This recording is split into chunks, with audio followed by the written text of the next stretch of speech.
সেখানে শুধু একটা মস্ত বড় আয়না বসানো।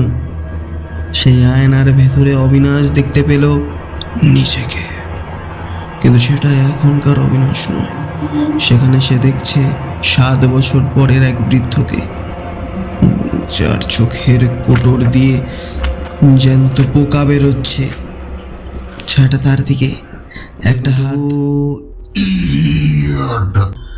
আজকে পড়তে চলেছি আপনাদের জন্য আমারই লেখা একটি নতুন গল্প, আয়নার ওপরে অবিনাশের ভয়। শুরু করতে চললাম আজকের গল্প, আয়নার ওপারে অবিনাশের ভয়। কলকাতার আকাশটা আজ কেমন যেন মূর্ছে ধরা রঙের। 1958 সালের এক কোমট বিকেল। উত্তর কলকাতার একটা পুরনো মেসের তেতলার ঘরে বসে অবিনাশ আয়নায় নিজের মুখের দিকে তাকিয়েছিল। আয়নাটা বেশ পুরনো, পারদ চটে গিয়ে অবিনাশের প্রতিবিম্বটাকে কেমন একটা থকথকে জল রঙের ছবির মতো দেখাচ্ছে। সে লক্ষ্য করলো আয়নায় তার নিজের চোখের মণি দুটো নড়ছে না। সে ডানে তাকাচ্ছে, বায়ে তাকাচ্ছে, কিন্তু আয়নার অবিনাশ এক দৃষ্টে সামনের দিকেই তাকিয়ে আছে, স্থির হিমশীতল। বাইরে ট্রামের ঘড়ঘড় আওয়াজ ছাপিয়ে পাশের অন্ধকার গলির থেকে একটা তীক্ষ্ণ শীষ ভেসে এলো। অবিনাশ জানে ওটা কিসের সংকেত। গত 7 দিন ধরে ঠিক যখন সূর্যাস্ত হয়, মেসের বারান্দায় এক কোণ থেকে একটা খড়খড়ে চটের বস্তা পরে থাকতে দেখি সে। একদিন সাহস করে মুখটা খুলতেই দেখেছিল ভিতরে কোনো মানুষের কাটা মুন্ডু নেই, শুধু কয়েকটা পুরনো জং ধরা পেরেক আর ভিজে শ্যাওলা। কিন্তু আজ বস্তাটা নেই, তার বদলে মেঝেতে পড়ে আছে একটা ভিজে পায়ের ছাপ। এক জোড়া নয়, শুধু বা পায়ের ছাপটা দেয়ালে বেয়ে সিলিংয়ের দিকে উঠে গেছে। অবিনাশের ঘরে এক কোণে রাখা গ্রামাফোনটা হঠাৎ নিজে থেকেই ঘুরতে শুরু করলো। কোনো রেকর্ড নেই সেখানে, শুধু সুইয়ের ঘর্ষণে এক বিভৎস কেঁচকেচে শব্দ ঘরে ছড়িয়ে পড়ছে। সে শব্দের মাঝেই সে শুনতে পেল একটা খুব পরিচিত কণ্ঠস্বর, যেটা 3 বছর আগে শ্মশানের আগুনে পুড়ে ছাই হয়ে গিয়েছিল। অবিনাশ, তুই কি এখনো আয়নার ওপরেই আছিস নাকি এপাশে চলে এলি? অবিনাশ দেখলো আয়নার ভেতরের ছায়াটা এবার তার দিকে তাকিয়ে অদ্ভুতভাবে হাসছে। আর সেই হাসির সঙ্গে সঙ্গে আয়নার কাচের তলা দিয়ে চুইয়ে পড়তে শুরু করেছে জমাট বাঁধা কালচে রক্ত। অবিনাশ এই দেখে এক পা পিছিয়ে এলো, কিন্তু মেঝের সেই ভিজে পায়ের ছাপটা ততক্ষণে তার পায়ের পাতা ছুঁয়ে ফেলেছে। ঘরটা হঠাৎ করেই যেন সুকঞ্চিত হতে শুরু করলো। 1978-এর সেই পুরনো মেসের স্যাঁতস্যাঁতে দেয়ালগুলো থেকে চুনবালি খসে পড়ছে, আর তার নিচ থেকে বেরিয়ে আসছে সারি সারি মানুষের নখ দিয়ে আছড়ানো দাগ। গ্রামাফোনের সেই কর্কশ শব্দের ভেতর দিয়ে এবার স্পষ্ট একটা ফিসফিসানি ভেসে।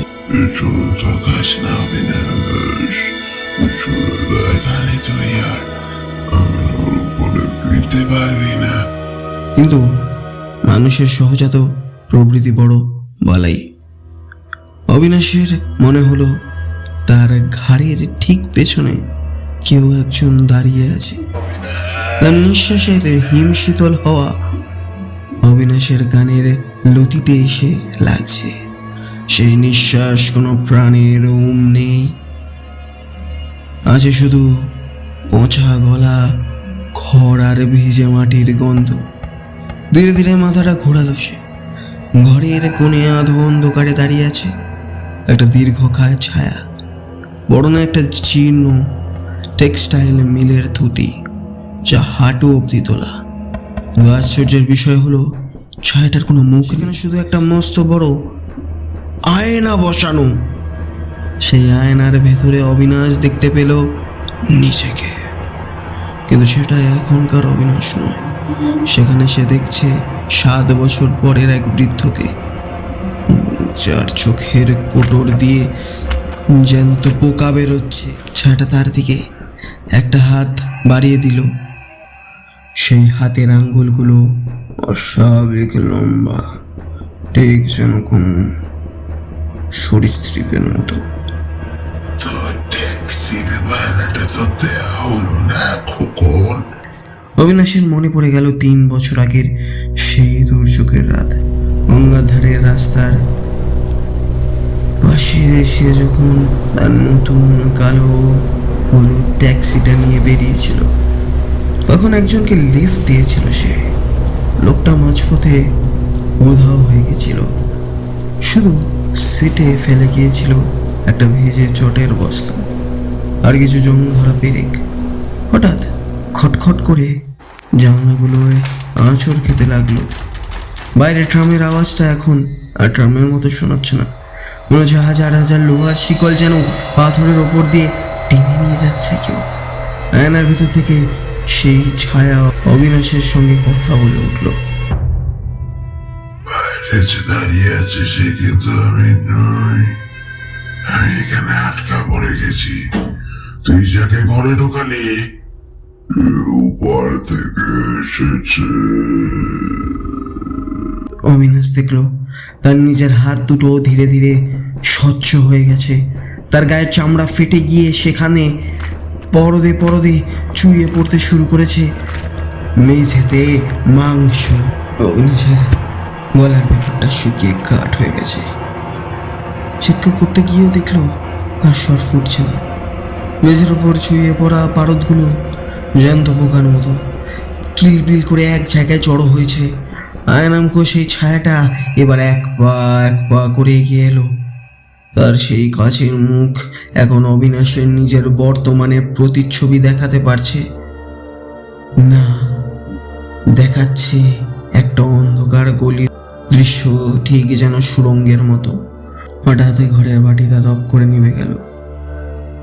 সেই মায়াবী রশ্মি, কিন্তু অন্ধকারটা অস্বাভাবিক নয়, কিন্তু স্বাভাবিকও নয়। এই অন্ধকারটা যেন ঘন আলকাতরার মতো গায়ের ওপর চিপে বসছি। অবিনাশ অনুভব করলো তার পা দুটো আর মেঝের ওপর নেই। সে যেন শূন্যে ভাসছে অথবা গভীর তরল পদার্থের ভেতরে ডুবে যাচ্ছে। কানের কাছে সেই গ্রামোফোনের সুই ঘষার শব্দটা এখন হাজারটা অশরীরীর হাসিতে রূপান্তরিত হয়েছে। সেই হাসির ভিড় ঠেলে একটা শীতল হাত অবিনাশের কাঁধে খামচে ধরল। ট্যাক্সির পেছনের সিটটা কোনোদিন ভালো করে পরীক্ষা করে দেখেছিলি? ওই সিটের কদিন নিচে এলোকোনা ছিল জানিস? অবিনাশের মনে পড়ে গেল সেই বৃষ্টির রাতে ট্যাক্সির পেছনে লোকটা নামার পর একটা উটকো গন্ধ পাওয়া গেছিল। সে ভেবেছিল হয়তো গঙ্গার পচা বাঘ, কিন্তু পরদিন সকালে সিটটা পরিষ্কার করতে গিয়ে সে দেখেছিল একটা পুরনো আমলের সোনার বইতে আর এক গুচ্ছ ভিজে চুল আটকে আছে স্প্রিংয়ের খোঁজে। সে গুরুত্ব দেয়নি, গঙ্গার জলে ফেলে দিয়েছিল। এখন সেই হাতের ছোঁয়ায় অবিনাশের গাথা অবশ হয়ে আসছে। অন্ধকারের মধ্যেই সে দেখল আয়নামুখ লোকটার বুকের কাছে একটা ফুটো তৈরি হয়েছে। সেই ফুটো দিয়ে দেখা যাচ্ছে একটা চলন্ত ট্যাক্সির ভেতরটা। সেখানে স্টিয়ারিং ধরে বসে আছে স্বয়ং অবিনাশ, কিন্তু তার চোখ দুটো নেই। সেখানে শুধু দুটো ফুটো, যেখান দিয়ে ক্রমাগত জং ধরা পেরেক বেরোচ্ছে। তুই কি পাল্টে যেতে চেয়েছিলি অবিনাশ? ট্যাক্সি ড্রাইভারের সেই ট্রাভিস বিকেলের মতো শহরটা ধুয়ে মুছে দিতে চেয়েছিলি, কিন্তু শহর তোকে ধুয়ে দিয়েছে।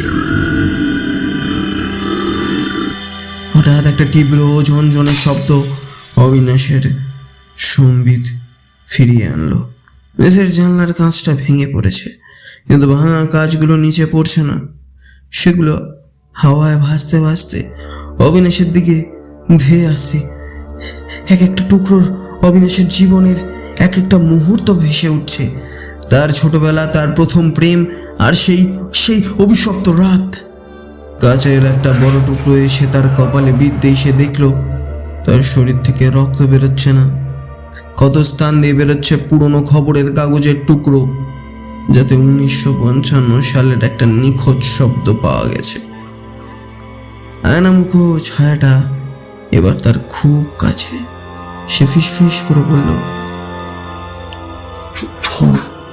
মেসের এই ঘরটা কোনো ঘর নয় অবিনাশ, এটা একটা বড় আয়নার ভেতরকার আগুন। তুই কি নিজেকে অবিনাশ ভাবছিস? সেটাও তোর সবচেয়ে বড় ভুল। অবিনাশের কপালে বিঁধে থাকা কাচের টুকরোটা হঠাৎ তপ্ত হয়ে উঠল। ভেতর থেকে বেরোতে থাকা খড়খড়ে কাগজের টুকরোগুলো বাতাসে ডানা মেলতে শুরু করলো। সেই নিখোঁজ সংবাদ 1955 সালের একটা 8 বছর বাচ্চার ছবি, যার গলায় ঝুলছে একটা রূপোর মাদুলি। অবিনাশের বুকের ভেতরটা হঠাৎ ছ্যাত করে উঠল। মাদুলিটা তার নিজেরও ছিল, মা পরিয়ে দিয়েছিল, কিন্তু সেই মাদুলি এখন কার গলায়? আয়নামুখ ছায়াটা এবার তার হাত দুটো প্রসারিত করলো। সেই লম্বা সুরদীপর সরীসৃপের মতো আঙ্গুলগুলো অবিনাশের গলার কাছে এসে থমকে গেল। আয়নার ভেতর থেকে প্রতিধ্বনি ভেসে এলো, তোর মনে পড়ে অবিনাশ, এই গঙ্গার ঘাট, ট্যাক্সির পেছনের সিটে তুই যাকে এনেছিলি সে কোনো মানুষ ছিল না, সে তোর ফেলে আসা 7 বছর আগের এখনো সূচনা। হঠাৎ হঠাৎ ঘরের দেয়ালগুলো গলে যেতে শুরু করলো। সেই মেস বাড়িটা অদৃশ্য হয়ে যাচ্ছে। তার বদলে অবিনাশ নিজেকে আবিষ্কার করলো তার পুরনো কালো হলুদ ট্যাক্সির ভেতরে। বাইরে অঝরে বৃষ্টি পড়ছে। বৃষ্টিটা জলের নয়, কালচে পদার্থর। উইন্ডশিল্ডের ওপর ওয়াইপার দুটো যান্ত্রিকভাবে নড়ছে। তার প্রতিবার নড়ার শব্দের সঙ্গে সঙ্গে কাচের উপর ফুটে উঠছে বিভৎস একটা মুখের ছবি। পেছনের সিট থেকে একটা ভিজে খসখসে শব্দ এলো। ছোটের বস্তাটা নড়ছে। অবিনাশ রিয়ারভিউ মিররের দিকে তাকালো। সেখানে নিজের মুখ দেখতে পেল না সে। দেখলো শুধু ট্যাক্সির পেছনের সিটটা। সেখানে বসে আছে একটা ছোট্ট বাচ্চা, যার সারা শরীর শ্যাওলায় ঢাকা, আর গলায় সেই রূপোর মাদুলিটা দুলছে। বাচ্চার মুখটা নেই, সেখানে শুধু একটা শূন্য গহ্বর। কাকা, গঙ্গার ওপারে যাব, মা দাঁড়িয়ে আছে শ্মশানে। অবিনাশ স্টিয়ারিংটা শক্ত করে ধরলো, কিন্তু তার হাত দুটো তখন হাড়ের মতো সাদা হয়ে গেছে। সে দেখলো ট্যাক্সির মিটারটা মনমন করে ঘুরছে। ভাড়া বাড়ছে না, বাড়ছে বছর। 1958, 1942, 1970, 2000। সময়টা যেন তার হাতের মুঠো থেকে বেরিয়ে যাচ্ছে, বালির মতো বেরিয়ে যাচ্ছে। আয়নার মুখে লোকটা এবার ট্যাক্সির সামনের সিটে এসে বসলো। তার কাছের মুখটার এখন শুরু ট্যাক্সির মিটারটায় প্রতিফলিত হচ্ছে। তুই জানতিস অবিনাশ, তুই যে মেস বাড়িতে থাকতিস সেটা আসলে একটা পরিত্যক্ত ট্যাক্সি স্ট্যান্ডের উপর তৈরি হয়েছিল। আর যে ঘরে তুই ঘুমোতিস ঠিক সেখানে 7 বছর আগে একটা ট্যাক্সির ভেতর থেকে কেউ একজন দম বন্ধ অবস্থায় মারা গেছিল। অবিনাশ চিৎকার করে উঠলো, কিন্তু তার মুখ দিয়ে বেরিয়ে এলো শুধু জং ধরা পেরেক। একটা পেরেক স্টিয়ারিং এর ওপর পড়ে ধাতব শব্দ তুলছে। বাইরে থেকে একটা ড্রামের শব্দ এলো, কিন্তু এবার সেটা খুব কাছে। ড্রামটা যখন ট্যাক্সির একদম গায়ে এসে পড়েছে, সে তীব্র আলোয় অবিনাশ চোখ ধাঁধিয়ে উঠে দেখল কান ফাটানো ধাতব ঘর্ষণের সঙ্গে চারপাশটা যেন ভেঙে চুরমার হয়ে গেছে। হঠাৎ সব শান্ত, কোনো ট্যাক্সি নেই, কোনো ট্রাম নেই। অবিনাশ দেখল সে মেসের সেই অন্ধকার ঘরেই বসে আছে, কিন্তু ঘরটা এখন 1958 সালের নয়। চুন বালি ঘষা দেওয়াল নেই, তার বদলে দেওয়ালে ঝুলছে প্লাস্টিকের ক্যালেন্ডার, তারিখটা 2026। তার হাতে এখন একটা কাঁচের গ্লাস, কিন্তু তাতে জল নেই, ভরা আছে মদ। সে টলতে টলতে আয়নার সামনে গিয়ে দাঁড়ালো। তার নিজের প্রতিচ্ছবিতে এবার স্থির, কিন্তু তার গলার কাছে কিসের একটা চিকচিকানি। হাত দিয়ে দেখল একটা পুরনো রূপোর মাদুলি, ঠিক সেই নিখোঁজ সংবাদ বাচ্চাটার মতো। আয়নার ভেতর থেকে অবিনাশের নিজের কণ্ঠস্বরে ফিসফিস করে উঠল, সেটা তো জং মেরে মাটির নিচে চাপা পড়ে গেছে রে অবিনাশ। তুই শুধু সেই স্মৃতির ভেতরে আটকে থাকা একটা অপ্রতিধ্বনি। তুই মরিস নি, কিন্তু তুই বেঁচেও নেই। অবিনাশ দেখলো তার পায়ের নিচের মেঝেটা এবার ধীরে ধীরে স্বচ্ছ হয়ে যাচ্ছে। মেঝের তলায় কয়েক ফুট নিচে দেখা যাচ্ছে সেই পুরনো কালো হলুদ ট্যাক্সির ছাদ। ট্যাক্সির ভেতরে ড্রাইভার সিটে একটা কঙ্কাল বসে আছে, তার হাতে একটা ট্যাক্সির মিটার। মিটারটা এখনো করছে টিক টিক টিক। হঠাৎ এক ঝলকে ঠান্ডা হাওয়া এসে ঘরের বাতিটা নিভিয়ে দিল। অন্ধকারে অবিনাশ অনুভব করলো সে আর মেঝের উপর দাঁড়িয়ে নেই, সে ট্যাক্সির পেছনের সিটে সেই চটের বস্তার ভেতরে ঢুকে যাচ্ছে। বস্তার মুখটা কেউ বাইরে থেকে জং ধরা পেরেক দিয়ে সেলাই করে দিচ্ছে। বাইরে থেকে একটা ট্রামের দূরপাল্লার শীষ ভেসে এলো। 1978 সালের শেষ। অবিনাশ শেষবার মতো চিৎকার করতে চাইল, কিন্তু তার মুখ দিয়ে শুধু বেরোলো এক মুঠো ভিজে লালা। সে এখন আর অবিনাশ নয়, সে এখন ট্যাক্সির সিটের নিচে পড়ে থাকা এক গুচ্ছ ভিজে চুল আর একটা পুরনো মাদুলির আর্তনাদ। আয়নাটা ফেটে চৌচির হয়ে গেল।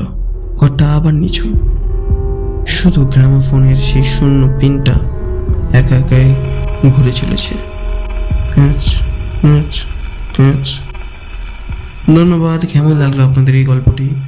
যদি আপনাদের ভালো লাগে, সত্যি বলছি, যদি ভালো লাগে আমার লেখা এই গল্পটা, তাহলেই লাইক করুন, শেয়ার করুন এবং সাবস্ক্রাইব করুন এরিয়াটাকে। ধন্যবাদ।